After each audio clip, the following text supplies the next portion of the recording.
नमस्कार, ये आकाशवाणी चंडीगढ़ है। अब आप रतिका से प्रादेशिक समाचार सुनिए। प्रधानमंत्री नरेंद्र मोदी ने आज मन की बात कार्यक्रम की 108वीं कड़ी में देश विदेश के लोगों को संबोधित करते हुए कहा कि आज देश का कोना कोना विकसित भारत आत्मनिर्भरता की भावना के कारण आत्मविश्वास से सरोबार है।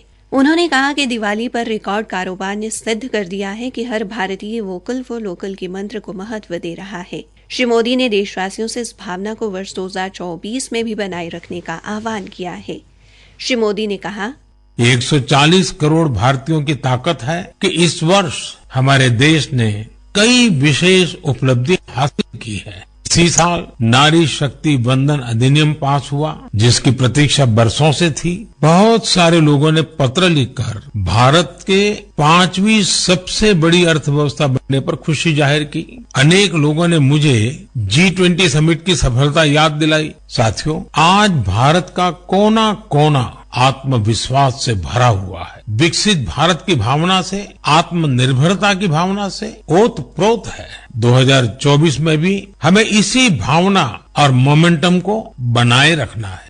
प्रधानमंत्री नरेंद्र मोदी ने विभिन्न क्षेत्रों में देश को मिली पहचान का जिक्र करते हुए कहा, आज भी कई लोग मुझे चंद्रयान 3 की सफलता को लेकर संदेश भेजते रहे हैं। मुझे विश्वास है कि मेरी तरह आप भी हमारे वैज्ञानिकों और विशेषकर महिला वैज्ञानिकों को लेकर गर्व का अनुभव करते होंगे। साथियों, जब नाटू को ऑस्कर मिला तो पूरा देश खुशी से झूम उठा। द एलिफेंट विस्परर्स को सम्मान की बात जब सुनी तो कौन खुश नहीं हुआ। इनके माध्यम से दुनिया ने भारत की क्रिएटिविटी को देखा और पर्यावरण के साथ हमारे जुड़ाव को समझा। श्री मोदी ने कहा कि जब कभी सबने मिलकर प्रयास किया है, उसका देश की विकास यात्रा पर बेहद सकारात्मक असर पड़ा है।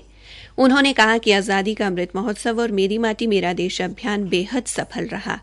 श्री मोदी ने कहा कि वर्ष 2015 में भारत वैश्विक नवाचार सूचकांक में 81वें स्थान पर था, लेकिन अब 40वें स्थान पर पहुंच गया है। उन्होंने कहा कि जो देश नवाचार को महत्व नहीं देता, उसका विकास रुक जाता है और भारत का नवाचार का केंद्र बनना इस बात का प्रतीक है कि देश रुकने वाला नहीं। उन्होंने कहा कि जब भारत विकसित होगा, इसका सबसे अधिक लाभ युवाओं को होगा और युवाओं को इसका लाभ तब और भी ज्यादा होगा जब वे फिट रहेंगे।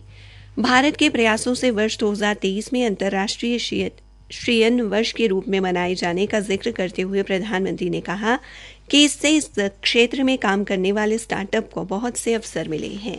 उन्होंने मानसिक स्वास्थ्य के बारे में भी बात की। श्री मोदी ने फिट इंडिया के सपने को साकार करने के लिए स्वास्थ्य नवाचार आधारित स्टार्टअप के बारे में लोगों को अपने विचार भेजते रहने का अनुरोध किया।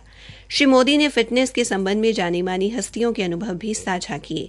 खिलाड़ियों की उपलब्धियों पर गर्व महसूस करते हुए प्रधानमंत्री ने कहा, इस साल स्पोर्ट्स में भी हमारे एथलीटों ने जबरदस्त प्रदर्शन किया। एशियन गेम्स में हमारे खिलाड़ियों ने 107 और एशियन पैरा गेम्स में 111 मेडल जीते। क्रिकेट वर्ल्ड कप में भारतीय खिलाड़ियों ने अपने प्रदर्शन से सबका दिल जीत लिया। अंडर 19 T20 वर्ल्ड कप में हमारी महिला क्रिकेट टीम की जीत बहुत प्रेरित करने वाली है। कई खेलों में खिलाड़ियों की उपलब्धियों ने देश का नाम बढ़ाया। प्रधानमंत्री ने हाल ही में संपन्न हुए काशी तमिल संगमम की चर्चा की, जिसमें तमिलनाडु से हजारों लोग काशी पहुंचे थे।